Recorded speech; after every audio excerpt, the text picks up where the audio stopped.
বিসমিল্লাহির রহমানির রহিম। প্রিয় ছাত্র ছাত্রীবৃন্দ, আপনাদেরকে জানাই সশ্রদ্ধ সালাম। আপনারা এই দেশের বীর। আজকে কিছু আপনাদের মধ্যে থেকে কিছু স্টুডেন্টকে আজকে আমি স্বচক্ষে দেখেছি। পঞ্চগড়ে যখন আসছিলাম, পঞ্চগড়ে এখনও আসি আমি আপাতত। তো এখানে কতিপয় কিছু ছাত্র ছাত্রী তারা একটা বাক্স নিয়ে মানে বন্যার্তদের জন্য টাকা উত্তোলন করতেছিলেন। তো তারা কিন্তু কারা? এই ছাত্রছাত্রীরা কারা?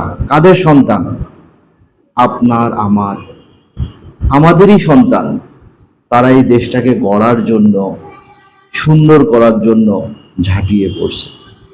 অথচ আপনাদের মতো কিছু কতিপয় ব্যক্তি তাদেরকে প্রশ্ন করেন, এটা কিসের জন্য টাকা তুলতেছ? কেন ভাই এত প্রশ্ন করতে হবে? একটা স্টুডেন্ট একটা বাক্স নিয়ে তোমার কাছে গিয়েছে, তোমার কাছ থেকে তো জোর করে টাকা চায়নি ভাই, তাহলে কেন তাকে তুমি অপমান করলে? খুব দুঃখ লেগেছে আমার। আমাদের দেশ 1971 সাল থেকে এখন পর্যন্ত সভ্য জাতি হতে পারলো না। কেন পারলো না? এর পিছনে ব্যর্থতা কাদের? এর পিছনে ব্যর্থতা শুধু আমরা নিজেরাই।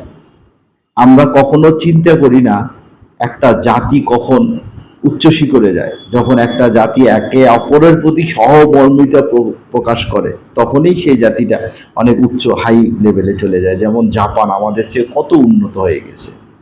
হ্যাঁ, যে জাপানে একটা সময় হিরোশিমা বোমা ফেলানো হয়েছিল, সেই জাপান সেখান থেকে ঘুরে দাঁড়িয়েছে। আমাদের বাংলাদেশ ঘুরে দাঁড়ানোর চেষ্টা করতেছে। সো আমি ওই সমস্ত ব্যক্তিদেরকে বলবো, খারাপ বলবো না, তারা আমার ওই স্টুডেন্ট ভাইদেরকে যেভাবে কথাগুলো বলেছে আমার কলিজায় লেগেছে। তারা কিন্তু আমার ভাই বোন। তারা আজকে কেন রাস্তায় নেমেছে? আপনার আমার ভালোর জন্য।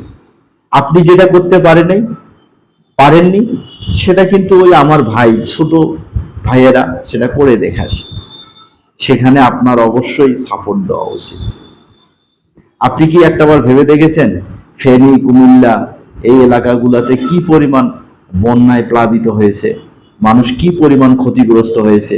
যেখানে 1000 কোটি টাকা অনুদান করলেও সেই জায়গাটা থেকে কেটে উঠতে কমসে কম হলো 1 বছর লাগবে বাংলাদেশের। আর আমার এই তরুণ ভাইয়েরা, এই তরুণ ছাত্রছাত্রীরা, তারা জীবনপণ লড়াই করে সেই সহযোগিতার হাতগুলোকে বাড়িয়ে দিয়েছে। কি বলবো, আমি আজকে নিজেই লজ্জিত।